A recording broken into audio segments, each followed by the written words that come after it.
becomes fake. Whoa, who did he see when he heard who was there? Now it seems that All right, everybody, welcome out to the Log Room Guys Craft Beer Show. It is Tuesday, July the 18th, 2023. Jersey Johnny coming at you with me, as always, is none other than Mr. Beer Samurai. Say hello, Mr. Samurai. Oh, hi. I'm trying to make like the Irish flag here. Yeah, it would be an Irish flag-ish. In sour candies. In sour candies. Why are you eating sour candies? Because I have Scary got me a pack of sour candies at the grocery store. Fine. How about it? That's good. So I'm going to eat these. That's orange, and it tastes like orange. Okay. Does the white taste like white? Or does the green taste like green? The white actually kind of tastes like white. Like no flavor. Tastes like nothing. Mm-hmm. Tastes like it's vanilla. It's a vanilla candy. No, not even vanilla. It tastes like white sugar.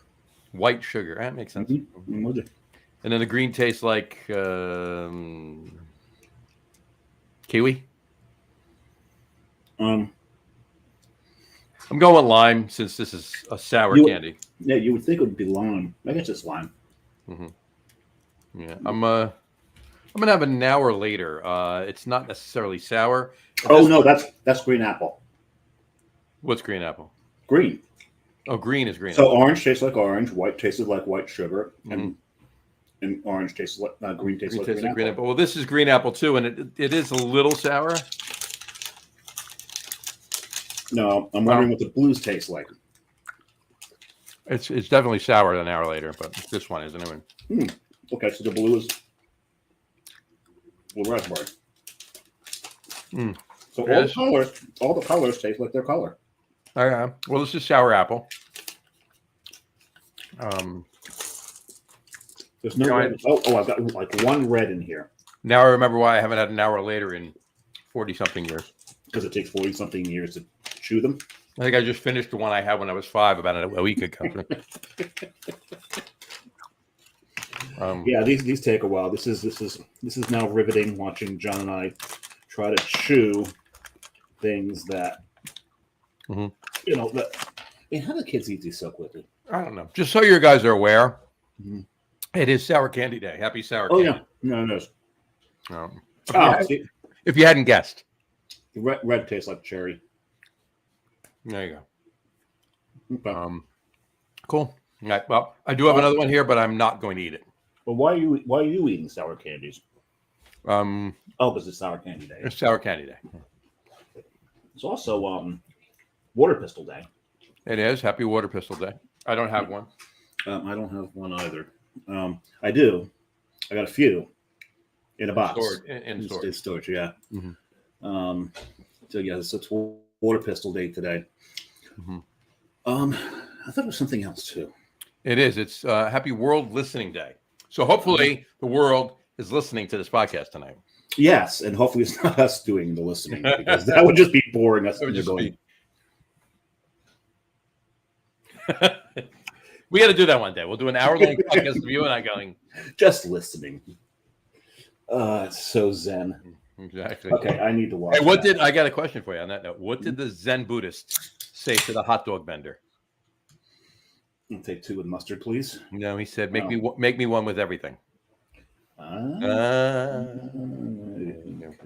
also, I got one more for you, really quick. Well, hold on. Before you do that, hold on. I've got to. What's it? Where is it? We'll get there. Getting there. Give me. This is. I'm waiting. This is. Oh, geez. There's an ad. This is production at its finest. Yeah. So we could edit. We could edit this out, right? No. No. This is a live show. Oh, that's right. Okay. Hold on. Where do I have it? Yeah. There we go. Okay. There okay. Whatever that was. All right, here we go. So, a kid crying to daddy saying, "I want mommy," is the child equivalent of "I'd like to speak to your supervisor." Yes. Oh, there we go. There you go. That's what I was trying to do. There you go. Very poorly. But... Very poorly. All right. Anyway, okay. Yeah. So that's all the days, and that's our banter for today. Folks, we do want to apologize. Well, before we get there, there's a reason I was making the Irish flag. Oh, okay. Right. Oh, It is a new show. this is a new show. It's a new show before I go to Ireland. So Right. we've got to give the clue for today. Parameter, data, whatever you want, information that you might need to make a semi-educated guess. Yes. You're probably best off just getting shit-faced drunk and making and rolling a whole bunch of like six-sided die and coming up with a number. Or reach in your pocket, pull out a bunch of change, count the amount up, and use that number. Yeah, or pull out a bill and use like the first two digits you come across. But if you pull out a 1? No. I mean, on the serial number. I mean, I'm sorry. On the serial number. All right. So, but we're going to give the clue this time is, so if anybody who knows me knows that I research the hell out of every vacation. Mm-hmm. Right, as does John. I'm just a little more psychotic about it. Right. And just does half of my research anyway. So. It's like we're going to go see the biggest pooper scooper in Iowa. Now it's involving Danny DeVito all the time, though. So. Oh yes, and Danny DeVito's got to be there. Yes, Jess has become quite the celebrity down the shore. Mm-hmm. And in Staten Island apparently too. I don't know how. And in Staten Island, and with the running community. Yes. In the running community, because she came across Danny DeVito on the boardwalk, took one picture with him, one selfie. It went more viral than I've seen things go viral anywhere before. So she's now been promoted to marketing and PR director for Coastal Brew Works and several other companies too. It's been insane. And NASA's going to want to talk to her. Of course. And Brian Alt and I have the same comment.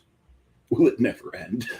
No. It just keeps going and going. I always picture I just forgot the actor's name. Hans Gruber. Hans Gruber, yes. What was the actor's name? Alan Rickman. Alan Rickman, that's it. Rick. No, his last name is Rick. In Dogma. Mm-hmm. At the end, when he gets, I guess, blood on him, it's like, oh, will it ever end? He starts wiping it using God's robe to wipe it off of his jacket. Yep. Anyway, where were we? What were we talking about? Your clue for this week. Oh, for this week. Okay, so one of the researches I did is because the whole thing is if you go into Ireland, you must have Guinness because they say Guinness is different in Ireland.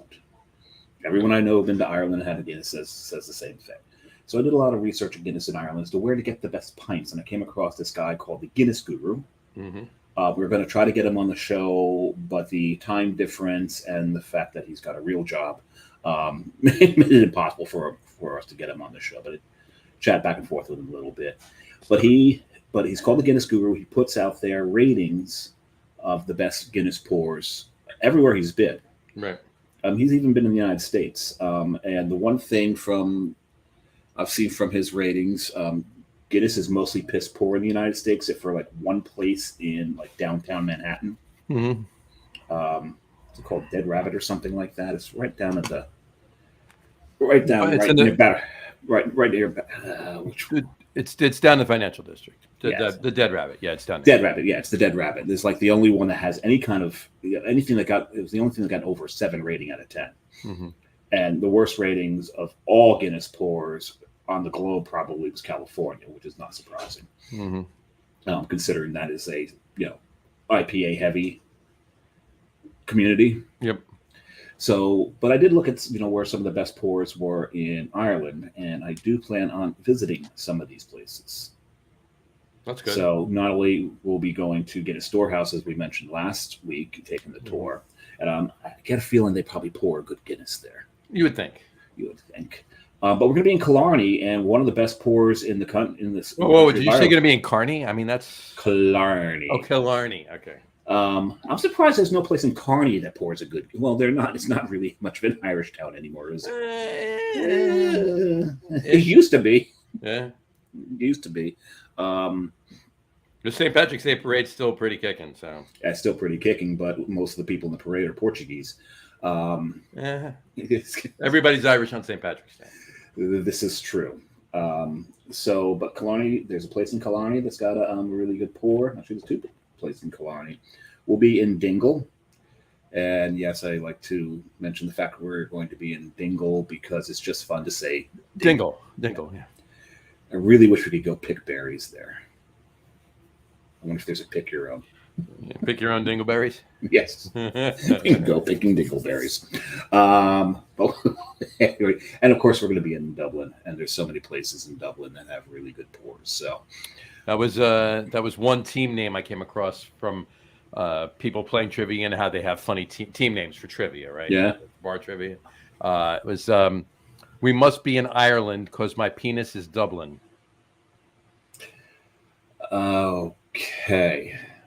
Or maybe it was you must be from Ireland. Yes, you must. Okay, that makes more sense. That makes a lot more sense. Well, no, it's saying to do a girl or either either way it worked. It's the same name. Anyway.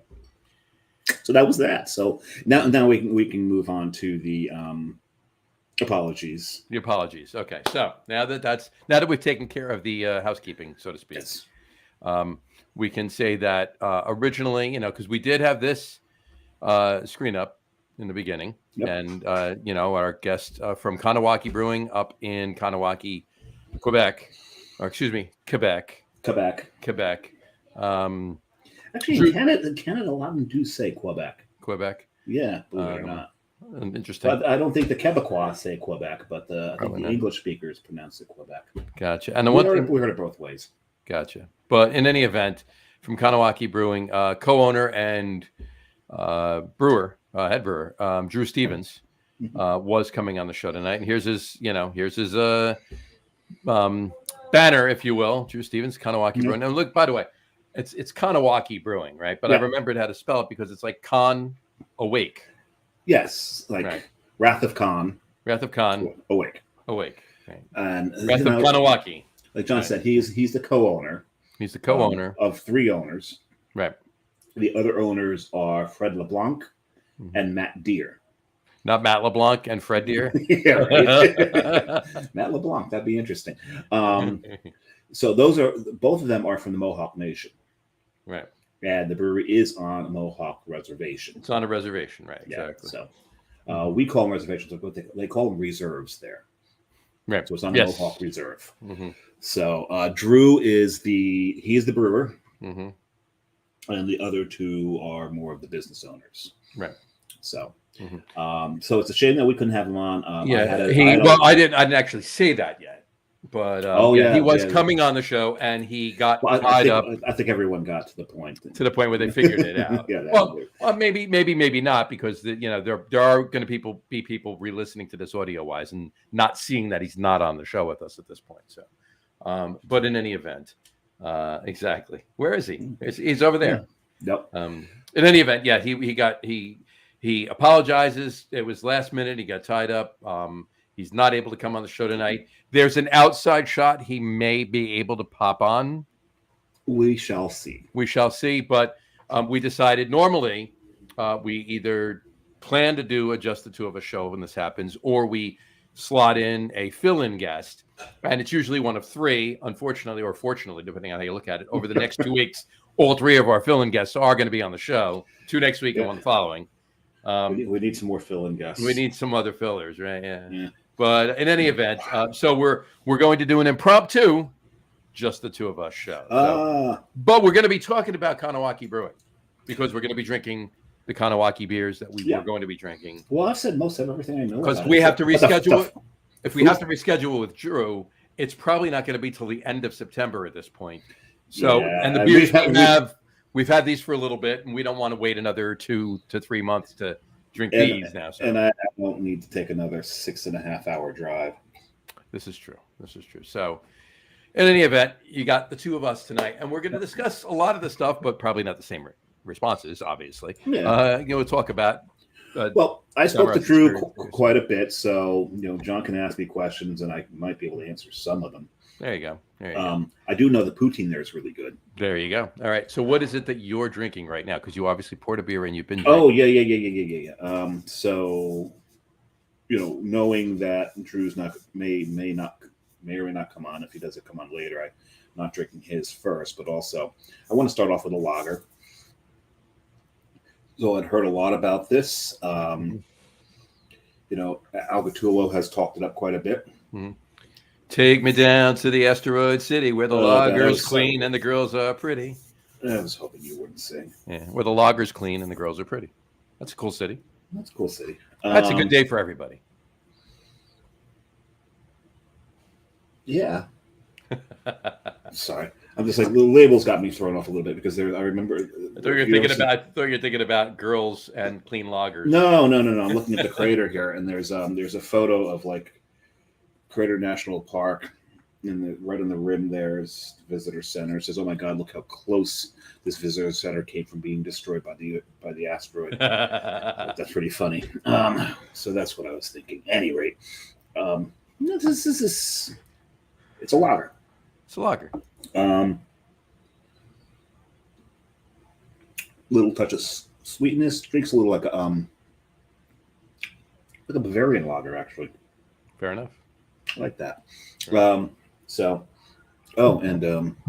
this is my first time having it. We got to take the shot. Okay, here we go. We'll do it. Cover. The obligatory. We do the John thing.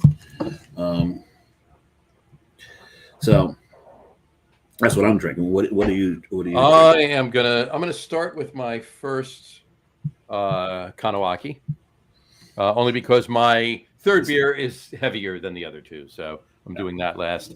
But you'll be drinking this one soon enough, so probably about 45 seconds. Yeah, so I'll be drinking Kahnawake Boot Lager. It's a whatchamacallit, a pre-prohibition 5.6% pre-prohibition lager. So I'm glad you went with the lager before the lager. So, yes, I don't. Yeah, because the lager would have stepped over the lager if I did the lager first. Exactly. Here's the point. So this beer I haven't had yet. This wasn't on tap when we were there, so I haven't had this one. My third beer I did have while we were there. You didn't have the pre-prohibition lager. I have not had it yet. No. All right. I'm going to take my obligatory picture if you. So there we go. If you don't mind, just momentito. So, but Kahnawake it's on a kind of what one might actually describe as a highway. All right. I have a quick question about this. I'm going to take a sip of this, by the way. Cheers. Cheers. All right. Oh, that's pretty tasty. Oh, it's nice. I love a good pre-prohibition lager. It's got a nice little. They always tend to have a nice little caramel touch to them. Just slight in the background. It's nice. Mm-hmm. It's got a beautiful color. It does have a very pretty color. Good straw. I'll pour the rest in mine. Like that. Builds a nice head, though, doesn't it? It does build a nice head. And there you go. And I drank it in the yes, marketing glass. You can get the head to sit a little bit above the rim there, so it's got some good structure to it. What I find ironic, okay, is that this is a pre-prohibition lager. Now that is now the second reference we've made to Alanis Morissette on the show today. Isn't it ironic? Yeah. All right. So and Dogma, right? Exactly. Yeah. So anyway, pre-prohibition lager is indeed a style, right? But a pre-prohibition lager being brewed in a country that didn't have prohibition. Oof! Imagine if they tried to enforce prohibition in Ireland. Wow. Yeah, that would have been interesting. And they thought the Troubles were troubling. The Troubles, yeah, exactly. So, and that is yummy. And there's that little touch of caramel you talked about. Yep. Oh, I like that a lot. Okay. Nice bitterness, residual bitterness in the background. Nice little bit of caramel. before it finishes with the bitter into the bitterness. It's very nice. I like it. I really like a good pre-prohibition lager. And you know who else did one? I only had it a couple times up there. And this is in reference to the three amigos that we know that went up to Portland this past weekend. Oh, those doom coughs. I don't know if they hit this brewery, but Four River Brewing. I may have had that while I was there. The Dow's Folly it's called, if I remember correctly. That sounds familiar. I may have Dow's that. Dow's Folly is a pre-prohibition lager, and theirs is pretty fantastic too. But this is right up there. This is very, very good. This is well made. And no offense to Dogfish Head. Mm-hmm. I'm enjoying this a lot more. Oh yeah, no. This is very tasty. This is very tasty. That's really good. Yeah, that's really good. I'm liking it. All right. All right. So I'll start off. Samurai. That's me. To the best of your recollection, what was Drew's first? What was Drew's first craft beer? Did you say Four Rivers? Four River. Four River. That's the Four River. Why is Four River not coming up? FORE. That's why. Because I not can't four. Spell worth crap. Four. Four legs in golf. So the Gulf of Rivers. Mm-hmm. Let's see. I'm just trying to see if I had it or not. Mm-hmm. And I had Yep, I did have Dow's Folly. Dow's Folly. I said lovely malt aftertaste. Mm-hmm. So, but this is this is good. So his first craft beer, I don't think we didn't delve into that. I was kidding. I didn't think you did. It was more of a joke than anything. Does Molson Canadian count?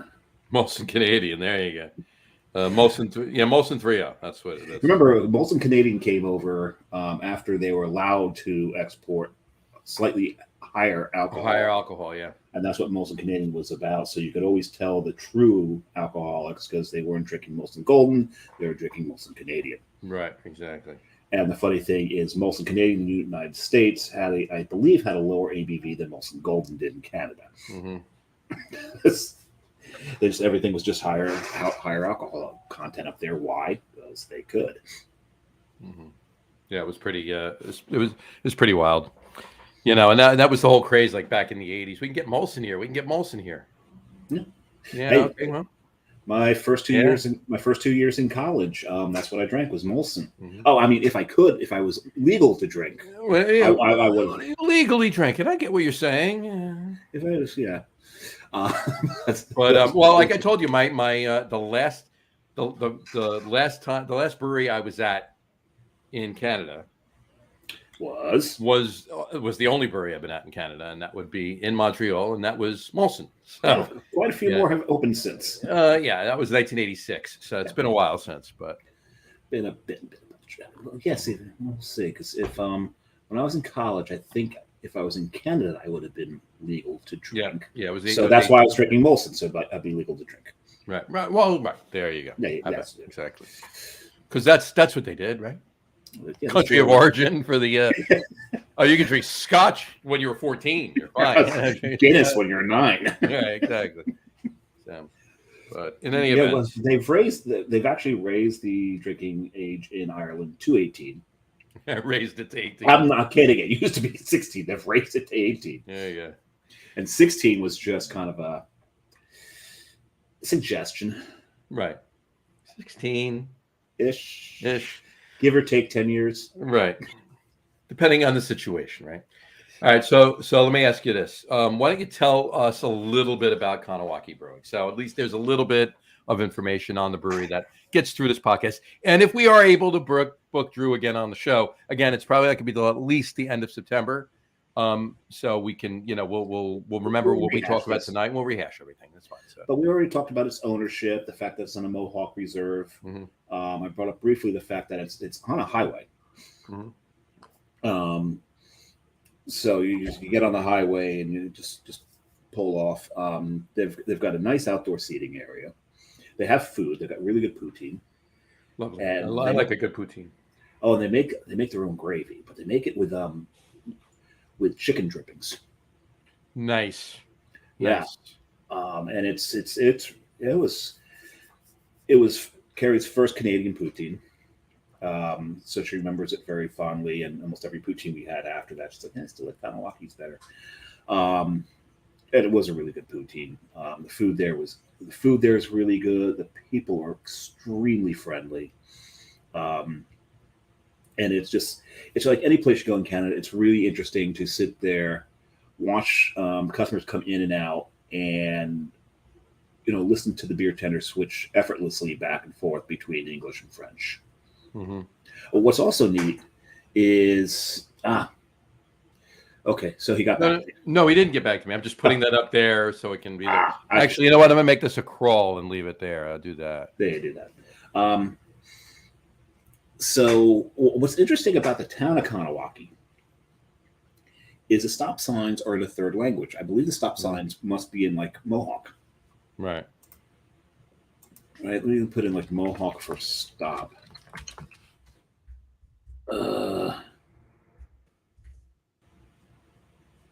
Testan. I think that's what we saw was Testan. Huh? I don't know. Maybe. I wish I'd taken a picture of the stop signs. So, but it's a cute little town. But the brewery's really nice. The beer is really good. Yeah, I mean, this is fantastic, and this is just a can that I've had for about a couple months now. Yeah, and it was canned on. I can't tell. Yeah, they don't. I guess they don't label things the same way. No, it's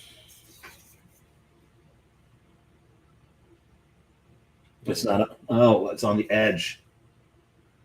Yeah. Wow. Really? That doesn't say 22. It does. August of last year. That could possibly be June of last year, John. Remember, I think Canada does the same thing that Europe does, where they do it in the correct order, day, month, year. Yeah, it's 22/8/14. Oh, okay. So it would be 2022 August 14. So this, wait a second, this lager is over a year old, and is this damn good? It's less than a year old because it's August. This is July, so it's 11 months old. But still, I'm looking at if I'm reading it right, and I could be wrong. Yeah, it definitely looks like 22/8/14. That's what I'm looking at. Or 22/8/24. So it's the end of August. So it's 6.5 months old. So look at the label a little bit, and you see all this. Kahnawake, I think, was it like an iron town. Okay. You go through, they have. Yeah, there's definitely bridges in the logo. Yeah. Well, those are girders. Oh, you mean the Kahnawake logo? The Kahnawake logo, yeah. Yeah. You see a guy with boots on, on a. Looks like he's welding on some girders. Right. But yeah, I think it's an iron or steel town. We were in a graveyard doing some geocaching, and they had this. And we saw a couple of crosses made entirely of metal. Interesting. Yeah, so it's very industrial roots. This town, working class. So it makes sense that they have a brewery, and they do such good stuff there. Yeah, that's fantastic. I'm really liking this. I definitely want to. We got to get up there. I got to get up to Montreal. I got to take a ride up. Spend a long weekend up there. I got to get up there. It's been so long since I've been up to Montreal, and this, there's no reason that I can't. I shouldn't get up there. I got to plan on that. So yeah, I've been there thrice. Oh, time constraints. That's the reason I can't get up there. Yeah. But something going on. There's a few things going on, like trying to open a brewery or something. And once it's open, you're not going anywhere. It's up to your accounts. for at least a while. Yeah. That's okay. You can live vicariously through my adventures. As I do. So yeah, if you fortunately you bring me beer back, so I feel a little connected. Yeah, I don't know how much I'm going to be able to bring back from Ireland, but we're bringing like 6 suitcases. So, and 4 of them empty.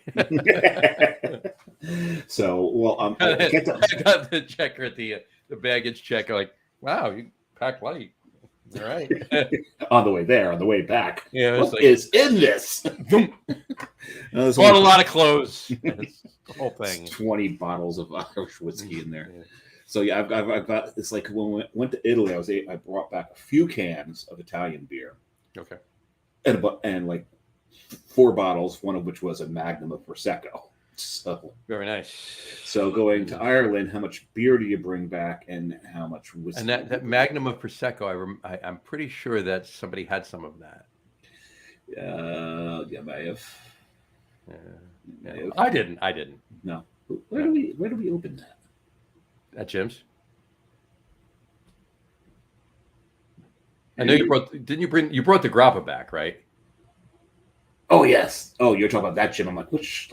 Yeah, no. Yeah, which Jim are you talking about? Not Jim, not Healy, not Harris. Neither the H's. Did you have any of the grappa? Did I have any of the grappa? I had a third of the bottle with you and Jim. Oh, that's right. I don't remember much about that now. Actually, I spoke to him today. Did you? Yeah, he was a business meeting with his wife, but she put him on the speakerphone. He goes, oh yeah, he was out fishing. He goes, yeah, I just hit the dock. I said, I hope you didn't hit it too hard. Yeah, right. And he's like, oh, that's just what we talked about. I'm like, yeah, Jim, I know. Come on, you know me by now. Right. So we may be going out visit them in September. We'll see. Nice, cool. Because they're going on vacation, and then the day they get back, we leave. There you go. So yeah, but yeah, so that's the whole thing. I know you don't travel abroad a lot. No, she doesn't let me. Oh, I'm sorry. Cute. So it's like, are you John Madden? Are you afraid to fly? No, I got to get over to Germany. I mean, we talked about that, and I. More on this coming up.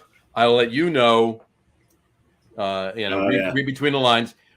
That is in the works. Actually, emails have been exchanged. So excellent. We got some stuff coming up. So I mean, it's probably going to start in 2024. But either way, it works, right? So not a bad thing. So yeah. So. Speaking of 2024, as far as travel is concerned. See, this year Ireland, we're going for Carrie's birthday, so she chose Ireland. Right. I'm not mad at that. To quote Matt Patensky, it doesn't suck. There's absolutely no suck in it. It's zero suck in that trip. Again, quoting Matt Patensky. Matt Patensky, right? We're going to channel Matt the whole damn show. Right. We usually channel Tom. So. We did earlier. So. Yes. So I get to choose next year, and I'm torn. You did choose your birthday or her birthday next year? It'll be my birthday next year, so we'll be going in. So I get to choose the international trip. So the international trip will be in April next year. It will be in April. So it's interesting because usually we try to go someplace a little more south than the places that I'm considering, except for one. So one of the ones on the list is Portugal. And you know why Portugal's on the list. Gee, let me think about that one for a minute. It's not the seafood. No, that's got a lot to do with it. Yeah, it may have something to do with port. So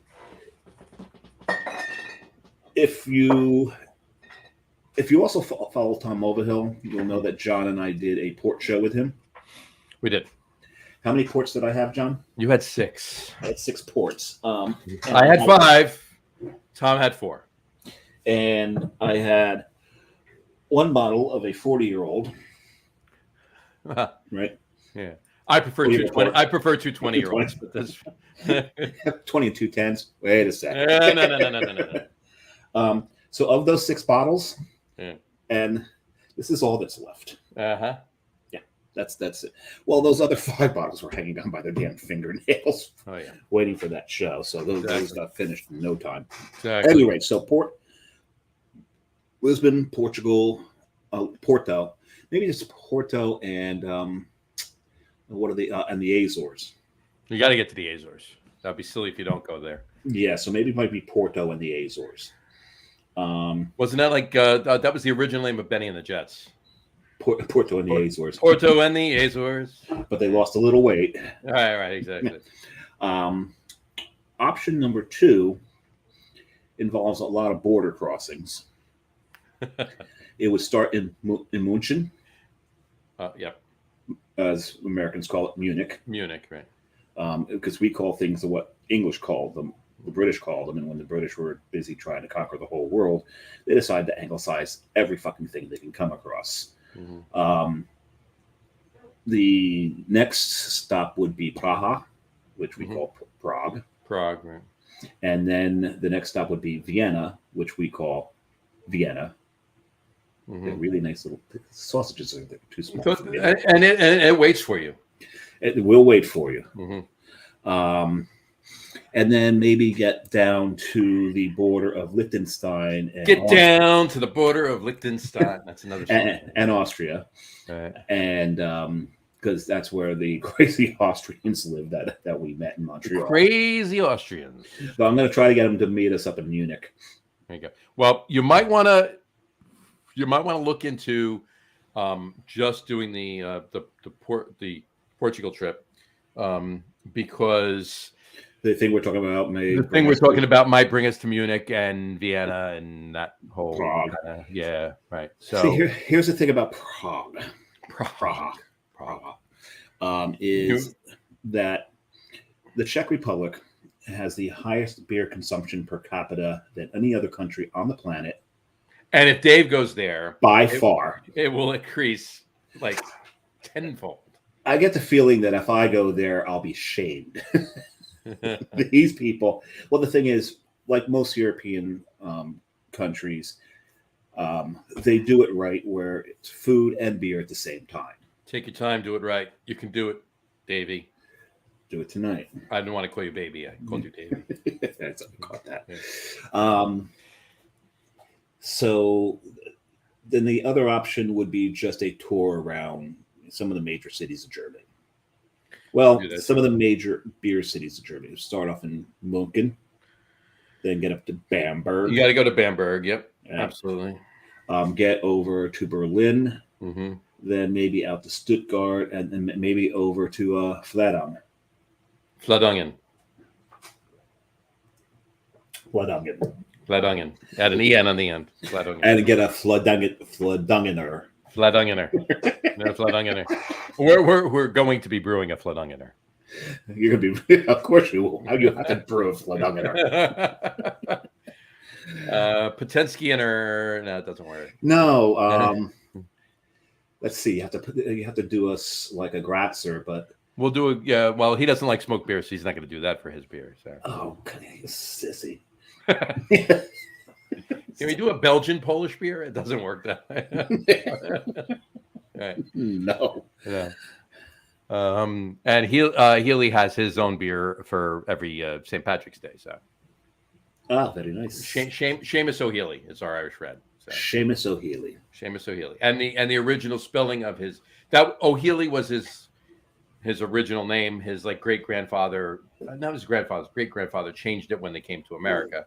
They arrived in Ellis Island. They were O'Healy. It's O' and it's HEIGHLAGH, something like that. A whole lot of excessive vowels and consonants. Right. Yeah. So it was pronounced, and it was like Shillelagh. It was pronounced O'Healy, but he just changed it to HEALEY. So, but we'll use the original spelling of it. It's Seamus is James. So yeah, Seamus O'Healy. So there you go. O'Healy. Okay. That works. Works. So in any event, so you still need one for Matt though. Need one for Matt.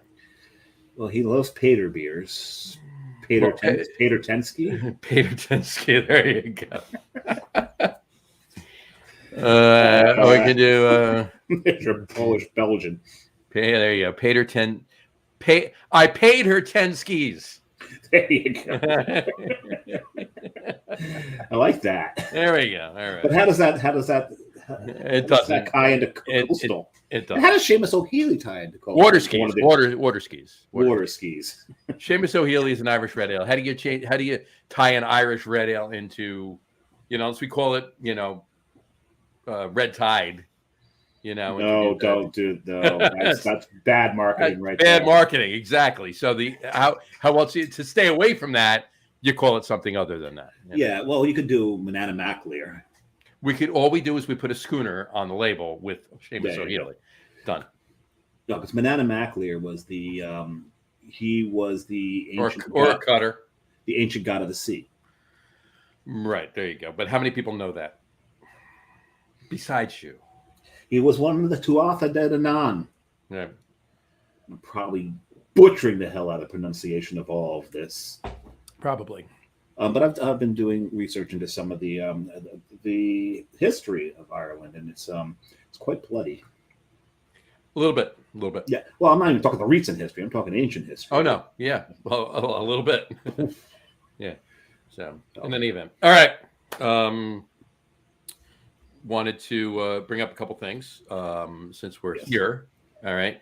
First of all, just want to continue the chit chat about places to go. Last week, got into the city for the first time in a little bit. Where'd you go? You didn't tell me. Thanks for the invite. We went to a concert, and I didn't have a ticket for you, so that was when. Oh, I would have gone to the show anyway. Exactly. Yeah, last Wednesday night, Jess's favorite band, the Dropkick Murphys. Nope. We saw them in. AC. I know, and they were at the Balloon Festival, and they were at the Balloon Festival, and not the Dropkick Murphys. Jess's favorite band. Jess's favorite band is New Kids on the Block. Nah. You know who they are. Shut up. Don't make me say it. Bare Naked Ladies. Oh, that's right. Bare Naked Ladies. All right. And what's good about it is, and to wind up, and it was last Wednesday, right? Now, look. First of all, great guys. I've met them. We know a few times, right? We know. Beer guy. Yeah, exactly. Jim Cregan, the bass player, saw him, met them all originally in 2014. 2018, he sees me, goes, beer guy, calls me beer guy. Anyway, so saw them again after the show. There's Jess, myself, and Tyler, the drummer. Nice. There's Jess, myself, and Kevin, the keyboard player, guitarist. Okay. And there's Jess, myself, and Ed Robertson, the lead singer, right there. Nice. So there you go. But great guys, great musicians. They really are amazing musicians. They really are. But in any event, so we go into the city for that. It was on the rooftop at Pier 17, South Street Seaport. Yeah, Karen and I were going to go to a show there once. Great venue. Great venue. Well, unfortunately, there was lightning. Yeah. Yeah. Well, it's on the top. Yeah. So next to the river on top. Yeah, you're not having it when it's. Yeah, we're going to see Jason Mraz. That would have been a lot of fun. So we go there for the show, and two bands opened up for them. Delamitri opened up for them. Oh, nice! I like the Delamitris. Yeah, Roll to Me was their bass hit, right? Great video of them all being pushed around in baby carriages. Right. And then Five for Fighting also opened up as well. Not as big of a fan, no. Not as big as a fan, and they did. It's Not Easy to Be Me. Yeah, it's not that I don't like, just not as big a fan as I was at the Delamitri. And the other one is Only Have 100 Years. That was their other song. Maybe. I'm 15 for a moment. That song. Please, you sung enough for one show. That's all I need to sing. That's it. But actually hung out with him for a couple minutes too. The guy from Five for Fighting. So okay. Anyway, but he looks like that guy who hunts down all like the crazy beasts and animals and stuff. Can't remember his name. Animals. It's just like the Supernatural Adventures or something. Oh, I know you're talking about. Can't think of his name. A little bit. He does look a little bit. Yeah. Anyway. All right. So we did that, but before we did that, so we drive in. Got a late start because I had a bunch of stuff that I had to get done for the brewery, obviously. So we were originally going to stop by Strong Rope on the way in, but couldn't do that. Went straight in. Really not on the way, but okay. No, but we were going to come in that way. So if you came through Staten Island, yes, right, Staten Island and up through right. Anyway, so we came in through the city, through Jersey City, Holland Tunnel, and and wound up going over and parking in the East Village. And of course, we stopped in to see Greg. Did you? Stopped in at Augers Well, had a couple beers, and then left there and took an Uber down to Celsius Seaport. Met up with the people we were going with, which also was Mr. Birthday Boy from last Tuesday or last Monday. Oh yes, Mr. Granat. Mr. Granat, and his wife and his friend Eric, who, if you recall, Eric, do you remember a few years ago? Wait, Joe has friends? Yeah, besides us, imagine. Why does he hang out with us? I don't know. But he has. Remember Eric that came on when in the beginning of the pandemic we did that all night bottle share video online, from like 7 to like not Nosefield, the other Eric. No. Yeah, Joe's friend Eric. He was there, and Catherine's sister. So the 6 of us, we go. Met them up. We went to had a bite to eat, popped around, had a couple beers, and then we went over to the show. When we were done there, we waited. They left, and we went back up to Augers Well anyway. So my point in telling you this is that had some great beer at Augers Well. Had a Root and Branch. Had a couple of Hill Farmsteads. Had a bunch of stuff. Really, really good stuff. Greg is going to be coming on the show probably in September at some point. Very nice. Very nice. So it's about time. Greg, I've been wanting to get Greg on the show for a while. This weekend, we were actually going to head out. And he's got another place, too, by the way. Oh, does he? What's it called? Yeah, it's over in Tribeca. For the last 3 minutes while I've been talking, I've been trying to remember the damn name of it, but I'll report back on that. More on that in a little bit. We'll share the link to it, but he's got another place. And he's still at Augers Well more than he's at this new place. But he's got another place, too. So and it's over in Tribeca. So it's in Tribeca. Yeah. There's a few places in Tribeca that are craft beer bars, like Another Room. Mm-hmm. I doubt he would call it Puffy's Tavern. No, it's not Puffy's Tavern. I'm not even going to go through all of this. Yeah. But either way, weather up. Exactly. But in any event, so that's where I wanted to go. But all right, we were going to head out to Long Island this weekend. I'm pouring my second beer, by the way. I'm going to be grabbing my third soon as I finish my second. You may have to have a fourth if I'm going to have my third. So. It's very possible. But we're going to head out to Long Island because at one point the traffic looked pretty damn good, considering it's. How far out were you going to go? We're gonna do a tour, hit some breweries. What were the ones we were going to hit? At first, I was headed out to Root and Branch, and 27A. But I didn't want to go that far out. So what I wanted to do, if I can remember which ways we are going to go, we're going to go to Lost Farmer. Nice. Lost Farmer's in Mineola. Mineola, right? Right, and then we're going to head out to Barn Shed, Mythology, Necromantic. Yeah, Necromantic's good. Motion Craft, and then Long Island Brewing. Bruce. Pour this. You're going to like it. It's very good. No, I've had this one. Okay, so this particular beer. ESBs typically are not my favorite style because we can't do them right in this country. They can do it right in Canada. Apparently. Kerry orders it. They will be done right in Eatontown next year. Good. So Kerry orders it. I don't order it. She orders it. And she makes me take a sip of it. So guess what the next beer I ordered was? I'm like, I need one of these. Yeah. God. That is very pretty color too. Look at that. This is gorgeous. This is exactly what an ESB should be. And John knows this, so it's not a lecture to him. It's a lecture to any other brewer that might be listening here. An ESB does not mean that it's bitter as fucking hell. No. It just means that it is the malts are still the primary ingredient and flavor profile in the beer. It's an English beer. That, by definition, means malt forward. we bastardized hops in America, and to a good point sometimes. Yes, to the point where the rest of the world is following. But not in this beer. No, and that's what everything gets screwed up every time an American gets their hands on an ESB recipe. Like that doesn't seem like enough hops, or you're only doing the hop addition in the boil. Are you out of your mind? We're going to double dry hop this. Stop! No, the whole point of an ESB is to get a little bit more bitterness, cut a little bit more into the malt sweetness, but the malts are still fucking king in this beer.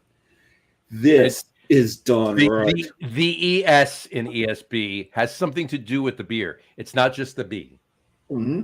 It's extra special. And this beer is extra special. This is the first non-English ESB that I took a sip of. Went, yes, yes. Yeah, I mean, so I know John and Matt know what they're supposed to do with one. So I expect something like this. Yeah. We're gonna have a very nice one. Yeah, and it's going to be very similar. When we sat and drank there, this is the one that impressed me the most. I feel like this pre-prohibition lager. Pre-prohibition lager, yeah, it was very good. Both these, I'll talk to him. I'm going to call Drew tomorrow. At the brewery, but I'm actually disappointed he's not on to get his accolades from me for these two beers because they're fantastic. They really are. And it's funny because it's the first brewery that we hit in Canada, and it's weird. It's typically if I'm on a tour and I'm hitting a lot of breweries, rarely do I buy beer at the first brewery I hit. Right. Only if it's ridiculously good, and I'm the same way. If I go there, if I'm on a trip, whether it's one place or multiple places on a driving thing or whatever, the first brewery I hit is one of 20, right? So, you're not buying a whole lot of beer. I'm not buying a whole lot of beer at the first place because I got another 19 to hit. So but this one I'm like, we're getting ready to stand out. Yeah, you're going. Yeah, I went right over to the cooler, but I need this. I need this. I need this. I need this. John needs this. John needs this. Exactly. Oh my God, this is the one that I really need to get this one home. This really, really blew my mind while I was there. This was just so well done. Just love this beer. So I'm hoping, at least match it, Johnny. Absolutely. No, we will. This will be. You'll be looking at something very, very, very similar to this. It's got the color of an Irish red, like we were just talking about an Irish red. This is fantastic. Look at that color. I mean, it's gorgeous. That is a gorgeous ESB right there. Yeah. Drew knows what he's doing. He does. Drew knows what he's doing. All right. A couple of things just to round out the weekend, if you will. Saturday had to go up to more of the birthday boy's festivities. He had his party on Saturday night. Thanks for the invite, Joe. Small little thing. But in any event, Saturday we were up there. So Jess's sister lives in Long Valley and they're on vacation. So we were able to Airbnb their house. So nice. We went over. But no, so Sunday we're up there, right? So we went to wanted to start at Jersey Girls. I wanted to have a beer with Chuck. I haven't seen Chuck in a little bit since the golf outing was the last time I saw him. So I wanted to golf outing was the last time I saw Chuck. So I wanted to have a beer with him. So I was texting him. He wasn't getting back to me. I'm like, that's unlike Chuck. And so finally he gets back to me. He's like, sorry, can't meet you today. I'm in Greece. I'm like, all right. Wait a second. Now that could mean either one or two things with Chuck. Yeah, no, I know. It's either the country or he's doing car repair. Right, exactly. So now he was a family vacation. They're about to be empty nesters, so they wanted to take one more family vacay, right? Oh, big celebration. Right. Yeah, so, they're out of the house. Exactly. So anyway, so we went to Buttsville and Chilton Mill, both amazing breweries, delicious beer, had a great time. We went to Long Valley Brew Pub for dinner afterwards. Great food. Anyway, did you get the best worst? I got the best worst. Right. Exactly. I figured you wouldn't get the best worst. So that's what they call. They got what three worst on that list. Three. Yeah, there's three. Yeah. So anyway, but yeah, Buttsville, Dave from Buttsville, and Mike from Chilton Mill will both be coming on the show, hopefully in September. There's only so many shows in September. We've now announced about 5 all of people. them. No. There's 4. There's 4 shows in September. We've announced 4. So there you go. Oh no, we've announced 3, and we're back. And we're hoping for what? We've announced 3, yeah, and we know the 4th one. We're waiting for confirmation. So exactly. We'll see about that. We'll see about that. Well, at this point, yeah, it's a we'll see about that, right? So, but in any event, yeah. So we're into October. So rescheduling Drew might not be till October at this point. So, but we'll get him on. We'll get him on because we definitely want to talk to him about. I want to talk about the pre-prohibition lager, and I want to talk about this ESB. This is fantastic. Yeah, he can do it. Yeah, so we didn't wind up on Long Island. Mm-hmm. We wound up going west instead. Yes, you did. We went west to Easton. West to Easton. Okay, this is what wound up happening. So we went to Two Rivers, and it's funny because every time I said we went to Two Rivers, most people are like, "Oh, that beer is not very good." But then the beer has gotten better. Beer's gotten better at Two Rivers. They're making some good stuff, but the food is fantastic. Oh my god! So it's the first time that Carrie had ever had a bacon peanut butter burger. Nice. So guess what she made for dinner tonight? Bacon peanut butter burgers. Bacon peanut butter burgers, and it's funny because we've got 3 friends that are in that went up to Portland over the weekend, and so they're bragging about the duck fat fries. Yeah, well, I had duck fat fries at Two Rivers. Two Rivers. Yeah. So they do duck fat fries, but they put garlic, rosemary, and shaved pecorino on it. Shaved, pecorino, right? Yeah, so it's like you had just fries fried in duck fat. Mm-hmm. Mine were doctored up a little bit, nice. A little bit. Yeah. Was there an egg on yours? No egg because it's not a poutine. Fair enough. Not a poutine. Fair enough. And I remember when I was in Portland and went to Oxbow and then went to the Freak Shack, and I asked for the poutine, like, you want an egg? Now he said freet, not freak. Just want to point that out. The Freak Shack. He didn't go to the Freak Shack. That's a whole different experience. A completely different experience. But the Freak Shack, they asked, so I ordered the poutine. They go, do you want an egg on that? And I went, why is that even a question? That should not be a question. It should be, if someone doesn't want an egg, they should say, hold the egg. Don't put an egg on that. Right? Yeah, exactly. No, it should always come with an egg. What's wrong with you? And when we were up there, when you and I were up there a couple of years ago, when we went and I ordered mine, guess what they were out of that particular minute? They were out of eggs. Yeah. So I could have waited an hour until somebody got back with more eggs, or I could have had mine then, and I was really hungry, so I had to have an egg. So we went there. Then we went over to we went also in Easton. We went to what's the brewery there that's not very popular that moved out of Jersey? They weren't popular because they wound up screwing everybody over on their bottle thing. They were in Jersey. They moved over to Easton, changed their name, and never honored the Bottle Club. Huh. And I know a lot of people were really bent about that. Oh, Separatist. Oh, Separatist. Yeah, right. And I forget what they were called when they were in Jersey. Well, I mean, the name says it all right there. Yeah, right. But those people will be glad to know it looks like they're closed permanently. There you go. So they're closed. We hopped across the river to Invertace. Mm-hmm. They're doing some decent stuff there, I gotta say. So they're in Phillipsburg. We hit there. So that was pretty much our weekend. We spent Sunday cleaning the apartment. There you go. Oh, and babysitting her niece. There you go. So that's fun. Yes, that's always fun. All right. So, well, on that note, we've definitely come to, I think we're to the top threes. What do you think? Yeah, we had another subject, but we're going to save it till next week because it's really more, it's more apropos for next week. It's more apropos. And we don't want to get into it because, I don't know. Do we want to get into it? Because if we get into it next week, it's not going to really be that much Christmas in July. That's going to be a long conversation. You know what? Let's talk. You know, we both, do you have a fourth beer you can have? Of course I can. All right. Of course.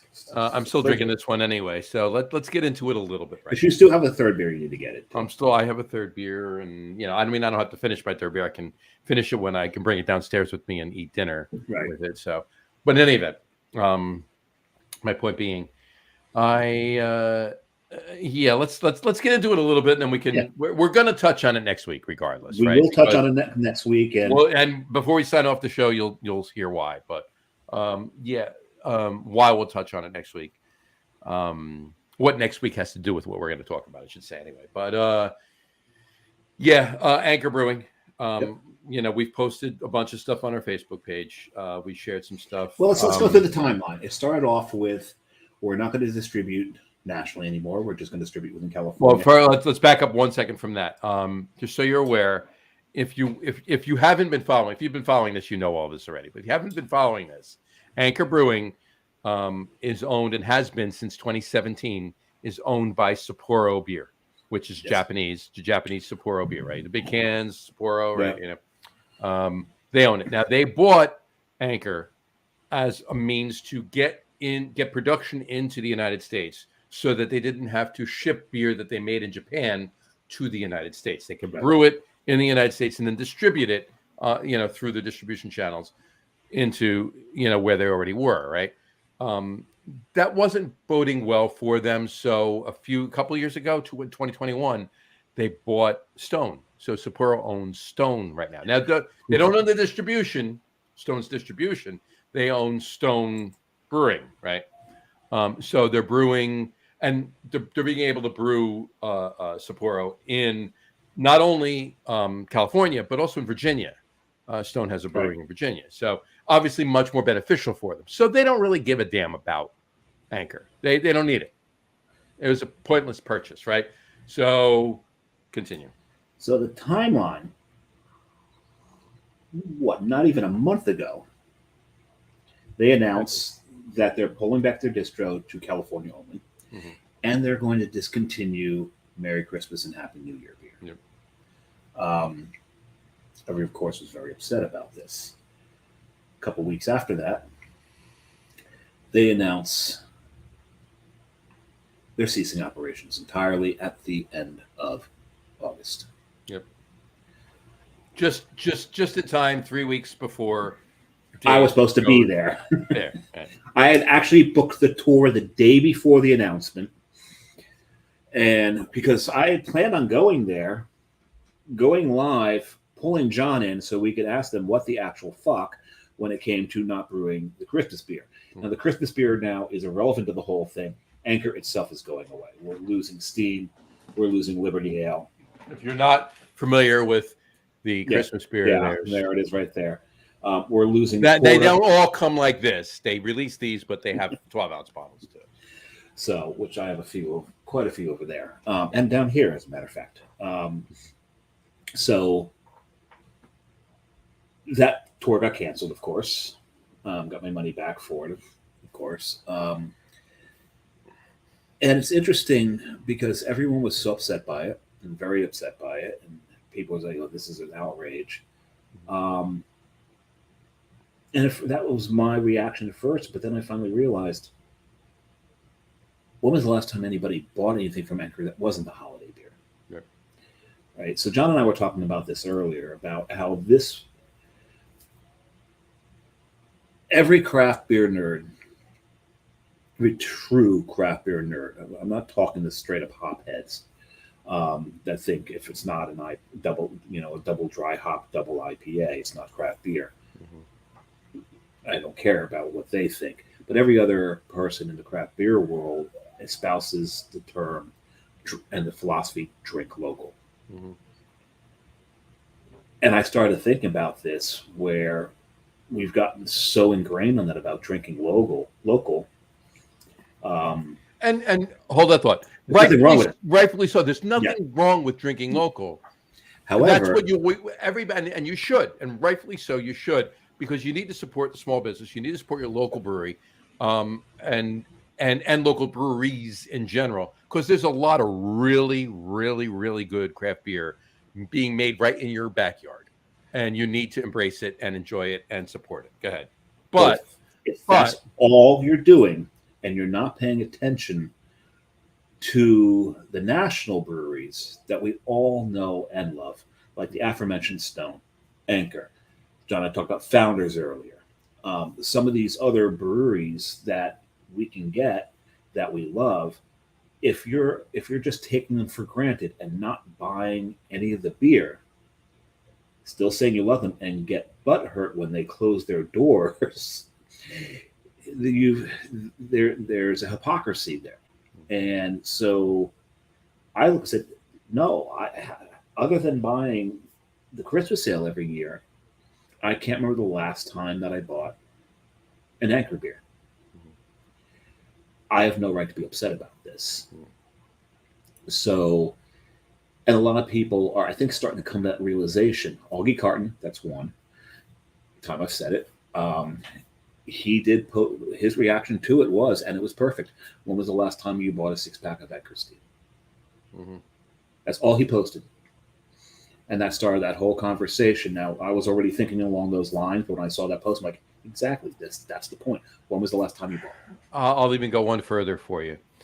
I've been, as you would imagine, I'm in multiple, craft beer groups on Facebook, right? Yeah. Right. And this has been a topic of conversation in almost all, if not all, of these groups. At some point or another, people are putting posts up and going back and forth, and there's threads.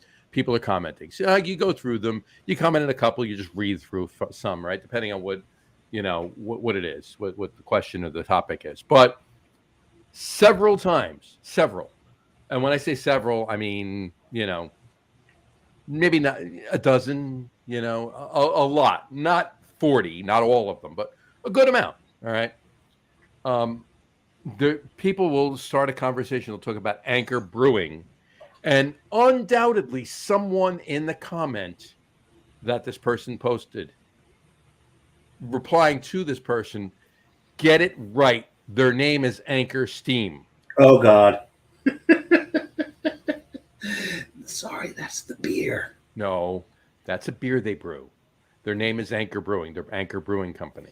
Okay. And so that's my point. There's a lot of misinformation. There's a lot of people that don't even know that. And look, I'm not putting anybody down. These are people that actually enjoy craft beer and drink a lot of craft beer and drink local and support people and everything else. They don't even know the right name of the brewery. But I'm even talking about us that do know, right. Who failed. We failed. We can only blame ourselves for this. We can't whine. We can't complain. I'll admit right now, I buy at least 2, if not 3, most of the time 2, sometimes 3, 6-packs of Anchor Christmas every Christmas. Right? It's been many, many years since I bought a case. It's usually 2. Sometimes I'll buy, if I drink through a lot of them, because I save them, right? Sometimes if I drink through a lot of them right away, I will buy a 3rd. But I always buy 2 straight away, right? Anyway, I shouldn't say I do, because I don't anymore. I have on occasion bought, I've bought Anchor Steam. Probably, I would say maybe a 6-pack every year. Maybe. At some point or another. And that's averaging 2. There might have been some years that I bought 2 and some years I didn't buy any. So it's averaging maybe 1 a year. And then on a really rare occasion, when I can find it, if it's available, I buy the porter. That's it.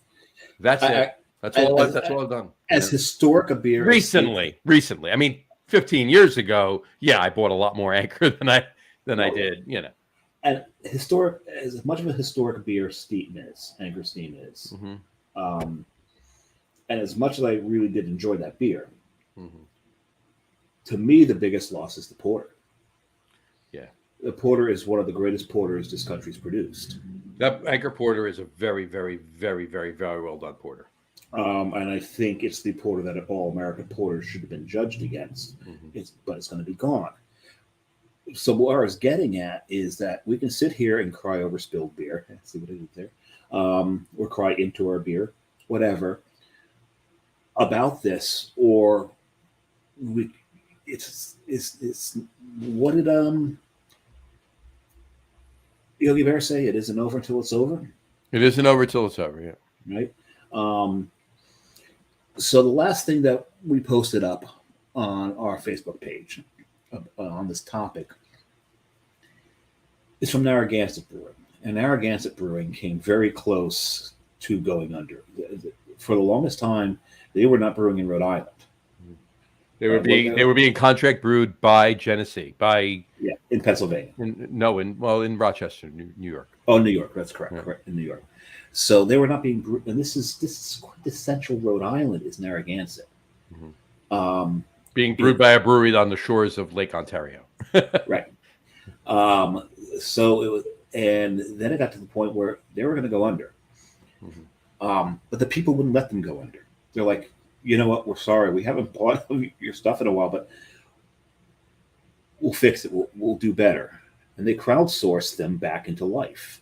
Mm-hmm. Narragansett now has a massive operation in Providence, right down by the river. Massive beer garden, beautiful venue. And Narragansett hasn't been it's been a long time since Narragansett's been as lively as they have. Mm-hmm. Narragansett Brewing remembers this. You got to give them credit for remembering what saved them. Narragansett is now leading the charge to save Anchor. Mm-hmm. Please go on our Facebook page, find that there is a petition, sign that petition. Mm-hmm. Yeah. Go to the Log Room Guys Facebook page. We have the link there. It was posted yesterday, so just look for anybody listening to the audio podcast. Look for something posted before. I think I put it on Sunday. I think this came up on Sunday. Sunday. It was Sunday. Went up on Sunday. Sunday, July 16th. There'll be a post. So scroll back to that. You'll see the post for Narragansett. The petition, Stand Together to Save Anchor Brewing Company. It's a change.org post. Yeah. And this is step one. Step one is going to be let Anchor know that, hey, we forgot. We're sorry. We want to fix this. Mm-hmm. Show that support so they know that support there so that they're open to next steps. Right. That, okay, let's stall this closing a little bit.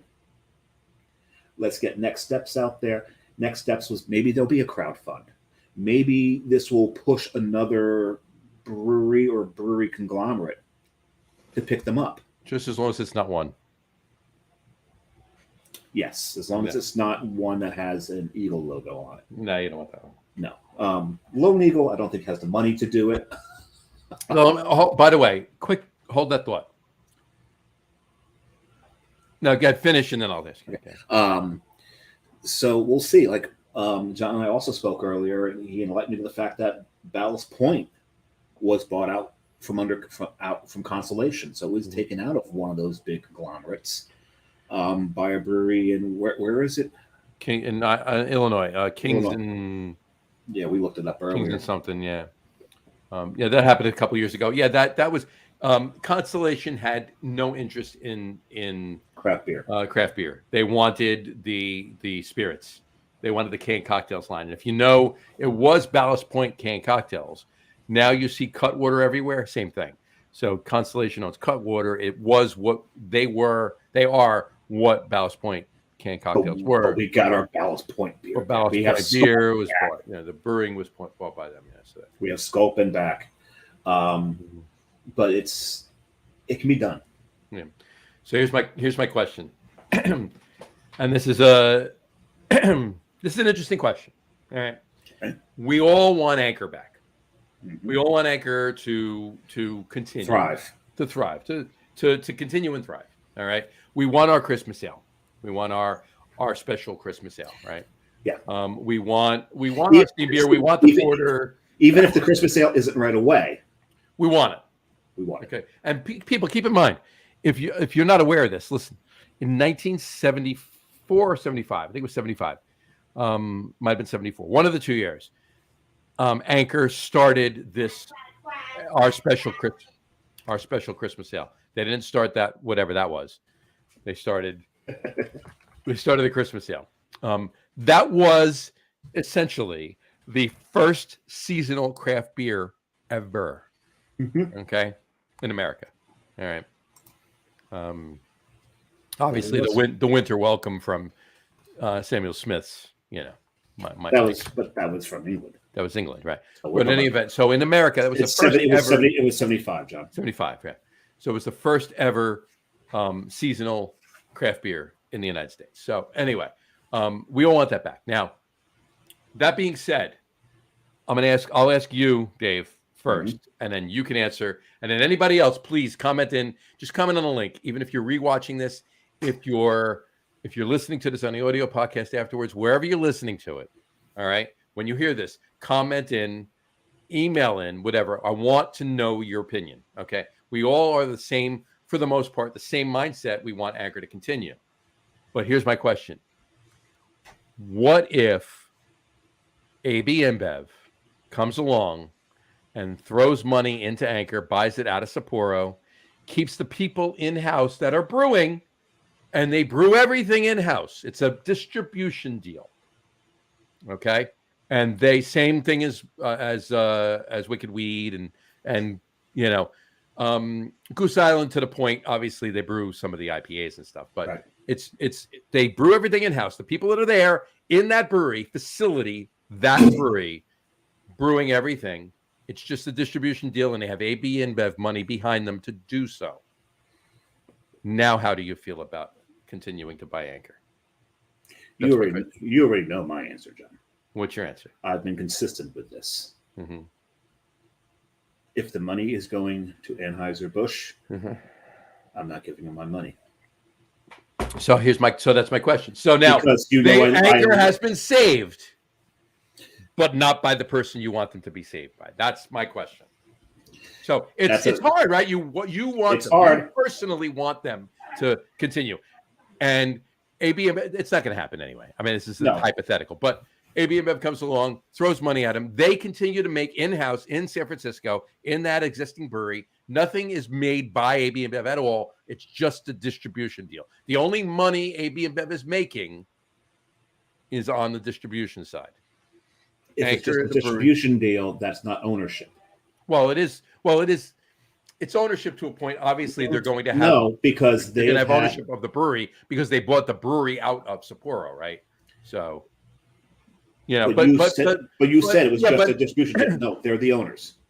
Well, they are the owners. That's my point. So the money's but the people that are there, look, Sapporo brewers from Japan are not brewing Anchor.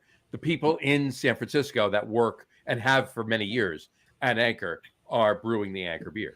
Okay, you already know where I'm going with this. Mm-hmm. If it's just a distribution deal and they're not the owners, that's different because they had a distribution deal with Founders. We still want Founders, right? Right.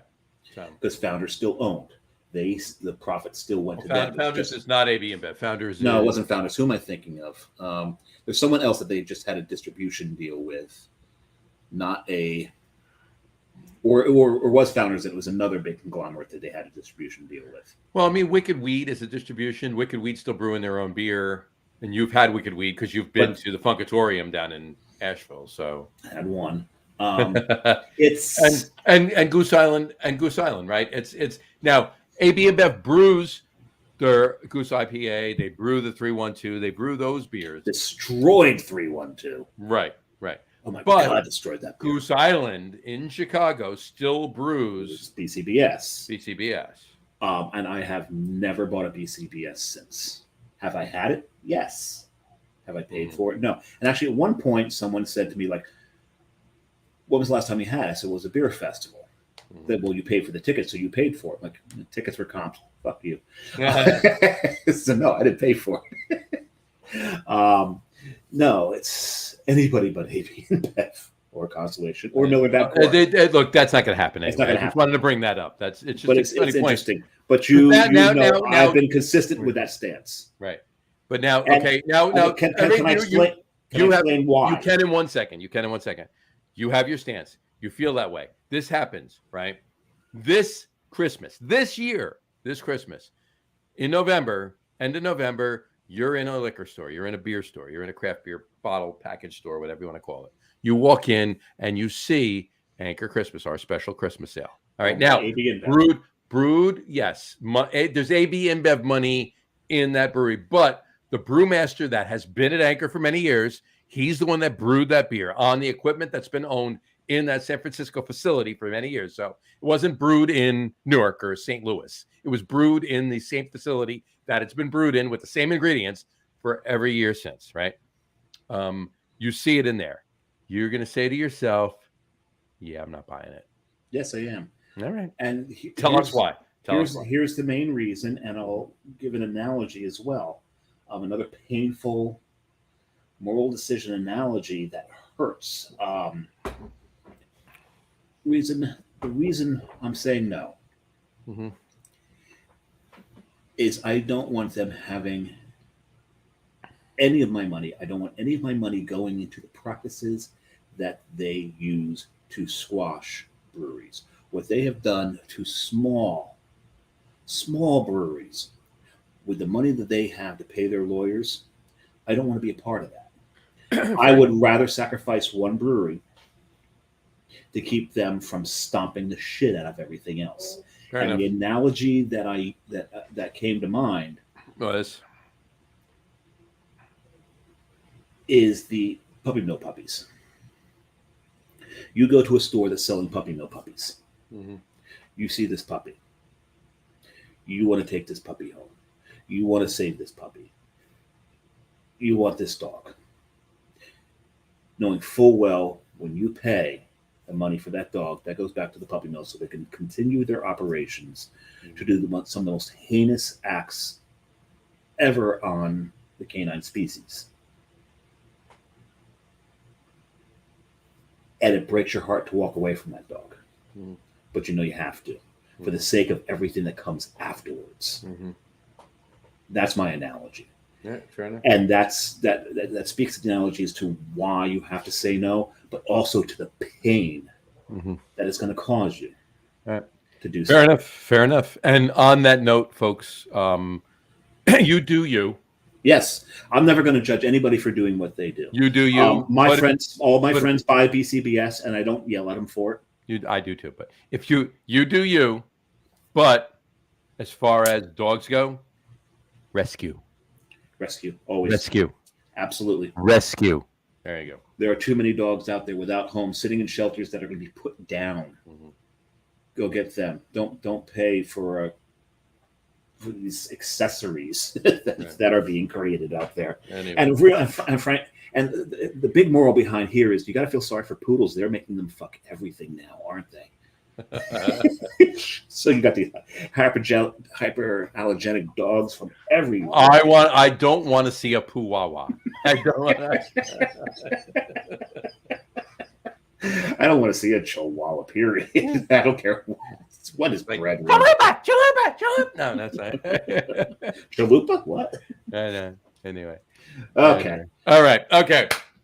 So now we're gonna take the soapbox down. We're gonna take the soapbox down, and we're gonna go to our top threes. Our top three list tonight is, and obviously this would have been even better with Drew on the show, because we would have heard some stuff that we had where we didn't even think of. I don't know if you want to open a fourth. I don't need to open my. No, third. I don't need to open a fourth. We can just finish the show, and I'll have this other beer another day. So our top three list tonight would have been better with Drew on the show, but it's top 3 favorite Canadian beers, not from Kahnawake.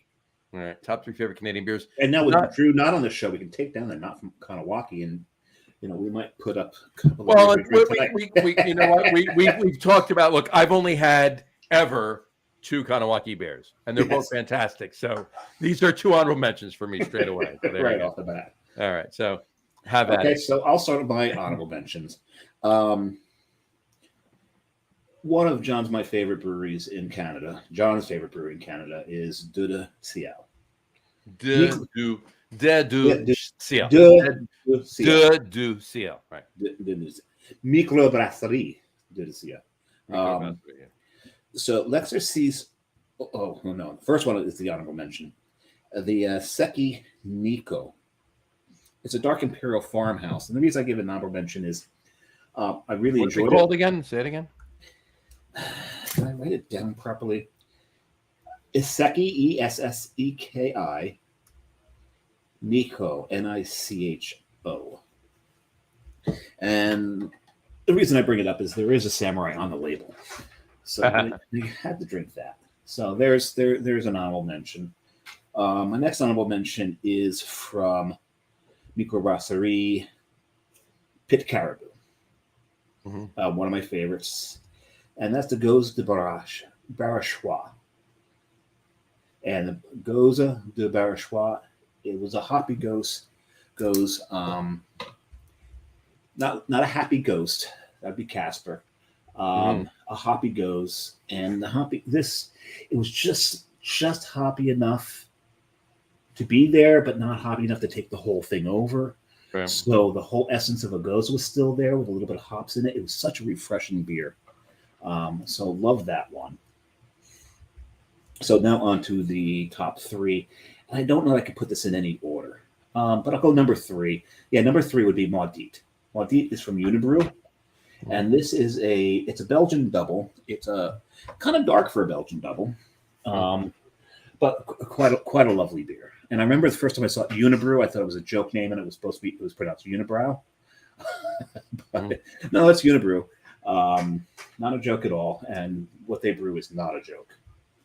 The next one would be from Pit Caribou, Vin d'Orge 2017. What is it? Vin, V-I-N, d'Orge, D''Orge. And it's from 2017. It is a smoky vinous barley wine. Just enough smoke in it to know it's there. More of a wine-like character than a barley wine character. Such a good beer, and I had that this May. And also this May, we stopped at a place called Brewski. Brewski's down in the old city of Montreal. And they have a beer called Gose Noix de Coca. It's a coconut gose. And it was fantastic. Absolutely fantastic. So those are my top three. All right.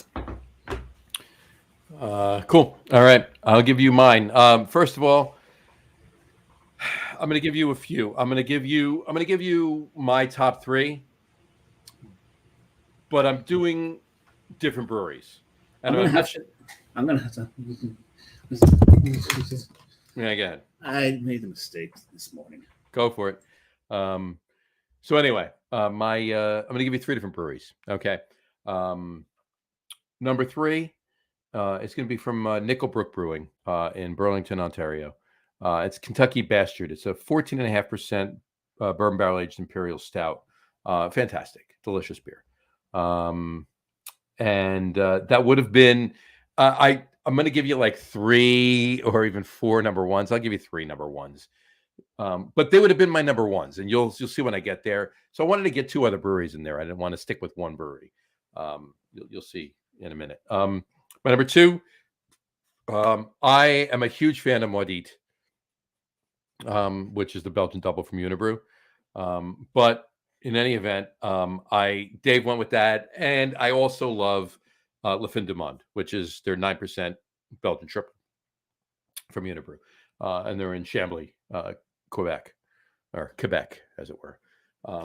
So that brings me to number one. My number one, by far, my number one Canadian beer is Pêche Mortelle. Pêche Mortelle from the Duciel in Montreal. It's 9.5% Imperial Coffee Stout. Fantastic. One of the best Canadian beers I've ever had. One of the best Imperial Coffee Stouts I've ever had. One of the best coffee stouts I've ever had. I can go on. The best Duciel beer I've ever had. Anyway, but I've also had. Now we're back. Just to recap for Dave, since he was away from the show for a minute. I gave my number. Better now. Okay. I said my number three was Kentucky Bastard. It's a 14.5% Imperial Stout from Nickelbrook. That one, yeah. My number three, Le Fin du Monde, 9% Belgian chocolate. Le Fin du Monde. Amazing. Yeah, I said banana beer. Right. I said my number one, by far, end of story. Bottom line, 9.5% Imperial Coffee Stout, Duciel, Pêche Mortelle, right? By far. But I'm giving you my other two favorite Duciels, okay? Which are, I didn't want to give three Duciels for my top three list, right? I wanted to include a couple of the breweries there. But Pêche Mortelle, the regular base Pêche Mortelle is my number one, even though another one is the bourbon barrel aged Pêche Mortelle.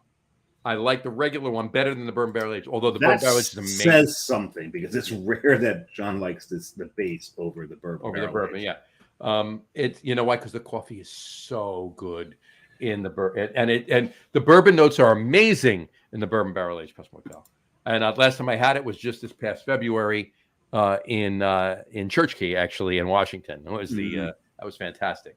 I actually had a few different variants of it, but the other one that I want to bring up is I'm going to say it right.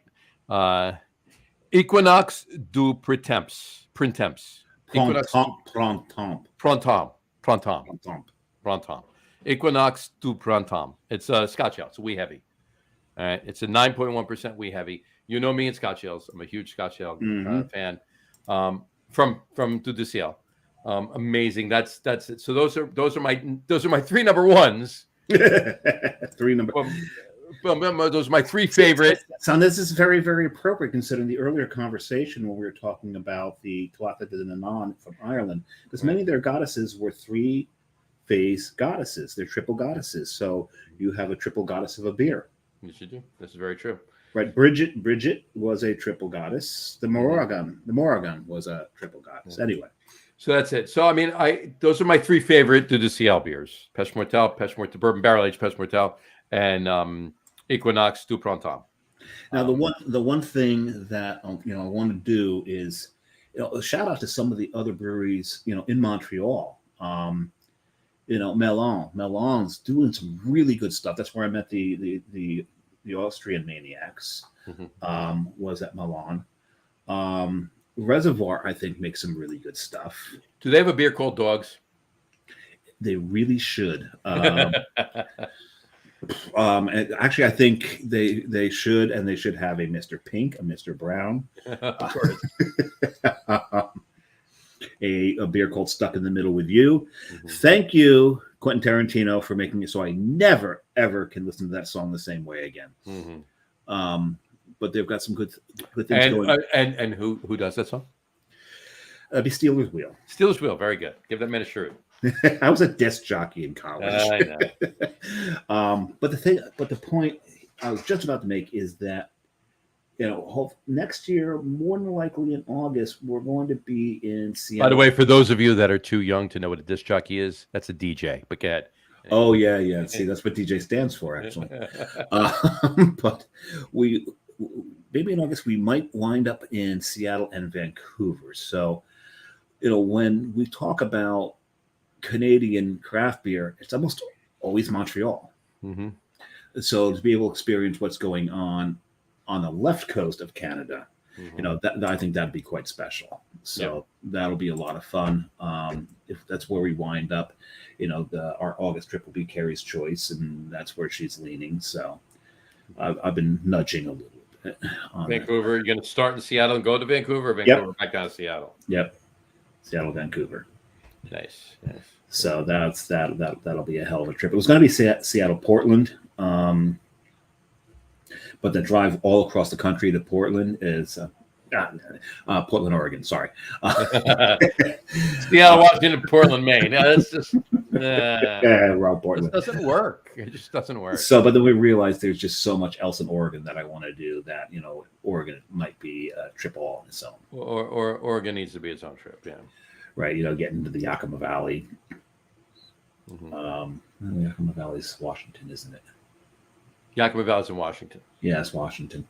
But that still might be part of it because I think it's closer to Portland than to Seattle. It is. So. But it's in Washington. But then I mean, you have the Willamette Valley. Yeah. Willamette Valley's in Oregon. Yes. So, and Matt and I will be in both. We'll be in the Willamette Valley and the Yakima Valley next May. Doing some hop shopping. A little hop shopping. So, and there are some wineries out in Oregon too. So that might be part of that trip, if and when we get out there. So that's on the list. There's so many places we want to go, and I'm not getting any younger, so got to prioritize where we go. We do 2 big trips a year, and a bunch of little small ones. Small ones are fun too. You always got to do the small ones. Well, Montreal is one of the small ones. Right. And in And in September, we're going to San Fran. Yep. San Fran's expensive. Yeah, it is. It is. Although did I ever tell you about the one time I'm in San Francisco and was in I think it was Sheraton. Pretty sure it was a Sheraton. I'm not sure, but I'm staying there. So in downtown. Had breakfast in the restaurant in the hotel, and wound up sitting table. I'm sitting out here, there's us. And here's the end of the table. I'm right here, right next to me here at this table. Tommy Lasorda. Tommy Lasorda, the legendary coach of the LA Dodgers. Mm-hmm. And Godfather 2. Godfather 2. He was a legendary coach of Godfather 2? Not quite what I meant. And he was. He had a small role in that. Legendary coach of the Los Angeles Dodgers, and he was also a godfather to Fernando Valenzuela. No. I have no idea. Somebody that he made the Dodgers sign in the last round of the 1988 draft. Did he become a Met? He did become a Met and went in the Hall of Fame as a Met. And did he have this kind of mustache? Yeah. He owns a soccer team in Italy. And he had the head of a bat thrown at him at one point, and the pitcher that threw the head of the bat at him claimed he thought it was the baseball. Right. But if he thought it was the baseball, why is he not throwing it? Because it's dodgeball, right? It's dodgeball. You throw the baseball at him to get him out. You lying sack. It's the roids. The roids had his mind also. He is a lying sack. And I'm talking about Rocket, not the one we're talking about. Yeah, we're talking about Clemens. We're not talking about Piazza. We're not talking about the light in the Piazza. Yeah. Piazza just means like courtyard. Pretty much. Yeah. Michael. It would have been better. We're talking about Michael Courtyard, right? He's the godfather of Michael Courtyard. It would have been better if you weren't staying at the Sheraton, if you were actually at the Courtyard by Marriott. That would have been fun. And met Mike Piazza at the Courtyard by Marriott. Right, exactly. That'd be awesome. Right. Mike by Marriott. Piazza by Marriott. Piazza by Marriott. Anyway, all right. So that's that. And there you have it. All right, cool. I think we've accomplished a good just the two of us show tonight. Sorry, apologies to our audience. Those of you expecting to see Drew Stevens, he did get tired. It really was. It was a last minute thing, and he just couldn't make it. And it just unfortunately wound up. Things worked against it, and he just couldn't. He was planning on being on all along. Yeah. And I mean, for weeks. I mean, this has been booked for almost a couple months now. But he couldn't do it. So we'll get him on again. We're booked pretty much. Kind of sort of tentative, at least some tentative dates through September. So It's going to be end of September, beginning of October. But we'll get him on and we'll talk to him. But we hope we did it we did him some justice tonight talking about his brewery. Well, his beer did us some justice. Yeah. So and the beers were fantastic. So again, apologies for those of you that were expecting to see him or see him on the show and hear him. Those of you listening to this on the audio only podcast. You already know that he wasn't on a show because in the description of before you actually click the podcast, you'll see that he wasn't on. So you'll know that. But in any event, next week,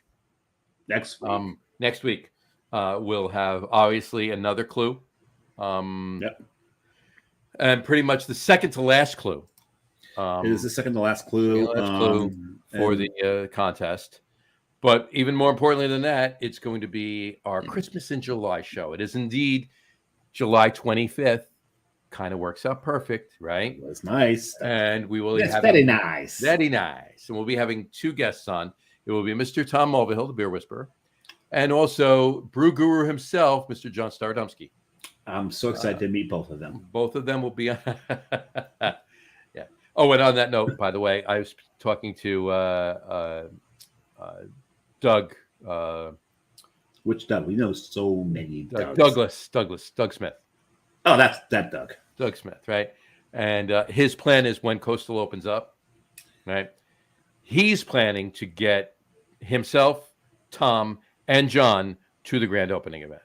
Okay. Well, Tom, I know is planning on it. I know he's planning. I'm talking about. And Doug, I think, is just going to kidnap Starodomski. Doug's going to kidnap Starodomski. Yeah. So, but what I said to Tom when I did his show a week and a half ago, I think if me, you, Tom, John, and Doug are all in the same room together at the same time, the universe will implode. So, with a nice frothy head. A nice frothy head, right? Exactly. Anyway, that is the way the universe will end in a nice frothy. This is the way the world ends. This is the way the world ends. Not with a bang, but with a nice frothy head. Anyway, so next week, so Tom and John will both be on the show. We'll be having our Christmas in July. We'll be drinking Christmas beers, yes, in July. Yeah. And those of you that actually see this off of the Honest Craft Beer Reviews and know the Honest Craft Beer Reviews page, you know that Mr. John Starodomski drinks pretty much nothing but Christmas beers in July. So it will be nothing. It will be nothing new for him. However, I honestly think that John Starodomski invented beer Christmas in July just to empty his goddamn beer fridge. He clearly buys way too much in December. So, but in any event, so we'll be having that show next week. And it's gonna be fun. It's gonna be fun, and we'll talk a little bit about Anchor too. Obviously, that's what we were talking about before. Because be prepared that all four of us will. It's very possible that all four of us will drink an Anchor Christmas ale on the show. Yep. There may be some tears in the beers. Tears for beers. Tears for beers. No, you ever notice? Have you seen that one where someone mentioned that every album cover by Tears for Fears looks like a gay couple that is not talking to each other at the moment? Yeah. I guess that's the fears part, maybe. Yeah. Because they're always like looking away from each other. Mm-hmm. I'm done with you. I've had enough with you. Well, everybody wants to rule the world, so I mean, I know that's too much. That sounds like work. Sounds like work. It sounds like too much friggin' work. Exactly. You can rule the world. I just want to be left alone. Pretty much. Yeah. So, if I had a picture pinned to my wall. No, never mind. No. It's another song. Anyway, okay. So enjoy that show. Enjoy the rest of your week. Yeah. That show. Don't miss that show. If you're listening to this on rebroadcast, watching this again, tune into that show. We want questions. We want a full packed show. It's probably, if I know the four of us, it's going to be a 2+ hour show. Yeah, it's going to be a while. It's going to be a long one. So we want you to watch. We want you watching. We want you commenting and talking about Christmas beers. Drink a couple with us. I should probably have a bucket. Yeah, really. You should probably, or at least or at least a Boke's bottle. Boke's bottle, right? So, in any event, drink. I need a growler. Yeah, probably. But in any event, have a. I should have probably said Brian bottle, not Boke's bottle. But sorry. Anyway, but in any event, drink some beer, drink some Christmas ales with us. Get a couple out of and you know what cabinets of and now we've got a lesson learned. Mm-hmm. Yes, drink local. Mm-hmm. But don't forget about it. But for the love of God, go buy some Stone. Mm-hmm. Go buy some Founders. Mm-hmm. Grab yourself some Great Divide. Mm-hmm. You know, these breweries who were some of the first to start distributing nationwide, mm-hmm. who we've started to take for granted. Mm-hmm. We've learned anything, don't take it for granted. No, don't take it for granted. Go out. I just challenge everybody listening right now, within the next couple of weeks, go out and buy a 6-pack from one of those breweries. Founders, Stone, Great Divide. John, you can throw something in there. I mean, I'd say Sierra, but they're okay. The Sierra's fine. We know New Belgium will be fine. Mm-hmm. We'll come up with a list of top 10 breweries that you should probably, in your travels, grab a 6-pack of one or two here and there, once in a while. Yeah. Just do it. Do it. And the thing is, if we all buy something from one of those breweries once a month, mm-hmm. everybody, they'll be fine. They will be. And you know what? So will you. And so will you. Enjoy. All right. On that note, we will wrap the show up for today. We want to thank everybody for watching. And for those of you just listening to the audio podcast, thank you for listening. Don't forget to visit our website, www.lagerroom.com. That's LAGERROOM.com. And please remember, Like us and follow us on all of our social media, Facebook, Twitter, Instagram, and of course, our YouTube channel. All of them are at The Lager Room. Remember, we go live with the video podcast on both Facebook and YouTube every Tuesday night around 6:30 p.m. Eastern Time. And for those of you who just want to listen to the audio podcast, you can do so on Apple Podcasts, Spotify, TuneIn, Stitcher, Google Podcasts, Amazon Music Podcast, and iHeartRadio as well. And if you haven't done so already, please subscribe to one or more of those feeds, and you will never miss a show. Again, thanks for following along with us. Have a great rest of your week. Have a wonderful weekend. Drink a lot of beer, but drink responsibly. And we will talk to you soon, folks. By the way, Mr. Mulvihill just signed in, and he's watching. He just liked the show. So thanks, Tom. We will talk to you next week. Anyway, drink a lot of beer, but drink responsibly, and we'll talk to you soon, folks. Take care. Cheers. Cheers.